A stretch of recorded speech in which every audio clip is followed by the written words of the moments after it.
लेकिन सबसे ज्यादा चर्चा में वार्ड नंबर 40 की सीट थी। वो इसलिए क्योंकि इस बार वहां की सीट महिला के लिए आरक्षित थी।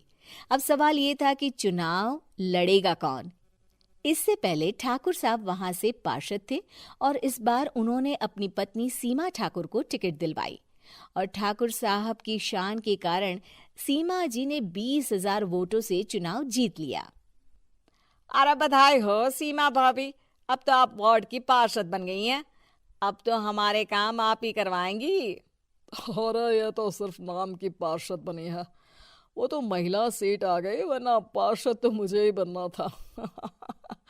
अब भले ही चेहरा इसका होगा लेकिन पावर तो मेरी ही होगी।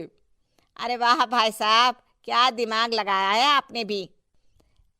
आइए आप लोग, खाना लगा दिया है सबके लिए। सीमा जी पार्षद बन चुकी थीं, फिर भी उनकी एक ना चलती।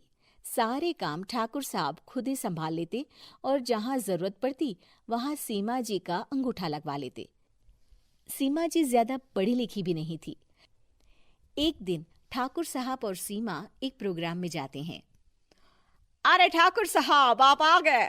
ओहो, पार्षद मैडम भी आ गई हैं। स्वागत है आप दोनों का।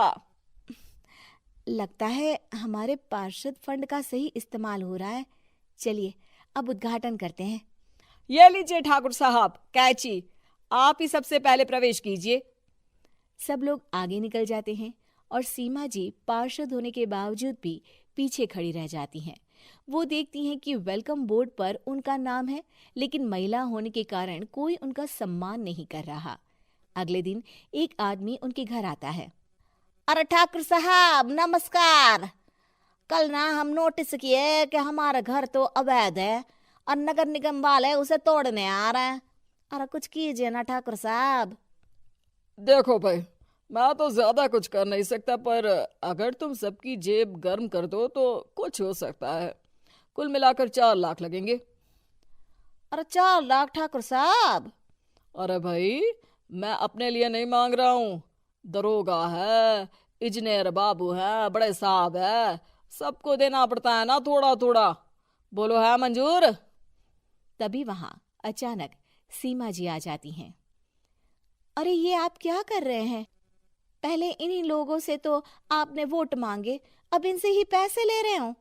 अरे चुप रहो तुम, तुम्हारा काम है सिर्फ अंगूठा लगाना, तुम वही किया करो। मुझे दूसरे काम तुम मत सिखाओ, समझी? और तुम ना जाओ, अब पैसे लेकर आओ, वरना जेसीबी किसी भी वक्त आती होगी। सब कुछ ऐसे ही चलते रहता है। एक दिन सीमा जी और ठाकुर साहब को एक लोकल मीटिंग में बुलाया जाता है। वहां पर कई और अधिकारी लोग भी मौजूद रहते हैं। अब मैं चाहूंगा कि ठाकुर साहब हमारे बीच 2 शब्द कहें। मेरे प्यारे भाइयों और बहनों, आज मेरा सौभाग्य है कि मैं आप सबकी सेवा दिन रात कर पा रहा हूं। आपने मेरी पत्नी को भारी मतों से जिताया है, इसलिए मैं आप सभी का शुक्रगुजार हूं।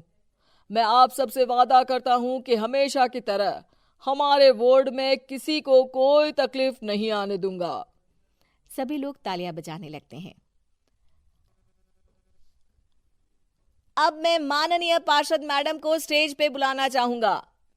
अपने नाम को बुलाया सुनकर सीमा जी एकदम चौंक जाती है। उन्हें बिल्कुल उम्मीद नहीं थी कि इतनी बड़ी जगह उन्हें मंच पर बुलाया जाएगा। जैसे तैसे वो मंच पर चढ़ती हैं। ऊपर जाते ही सीमा जी को सारी पुरानी बातें याद आ जाती हैं कि किस तरह उनके पति उन्हें कभी भी आगे बढ़ने नहीं देते और उनके नाम से गलत काम करते हैं।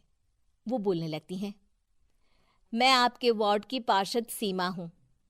आप में से बहुत कम लोग ही मुझे जानते होंगे, क्योंकि इससे पहले मुझे कभी ऐसा मौका ही नहीं मिला। सारे मौके मेरे पार्षद पति यानी आपके ठाकुर साहब ही लेते रहे, लेकिन आज ये मौका मुझे मिला है तो मैं इसे ऐसे ही नहीं जाने दूंगी। मैं आपको ये बताना चाहती हूँ कि आपके ठाकुर साहब मेरे नाम की आड़ में गैर कानूनी काम करते हैं, जिस पर अंगूठों के निशान मेरे होते थे। इसीलिए मैं अपनी गलती मानती हूँ और आज अपने पद से इस्तीफा देती हूँ, ताकि आगे से कोई गलत काम ना हो पाए। अब फैसला आप सबके हाथ में है कि आप हमें क्या सजा देना चाहते हैं। सीमा जी की बातें सुनकर ठाकुर साहब के चेहरे का रंग उड़ जाता है। और वो शर्म से मुंह नीचा करके वहां से चले जाते हैं और पद से इस्तीफा देकर ही सही सीमा जी अपने आप में आत्मविश्वास महसूस करती हैं।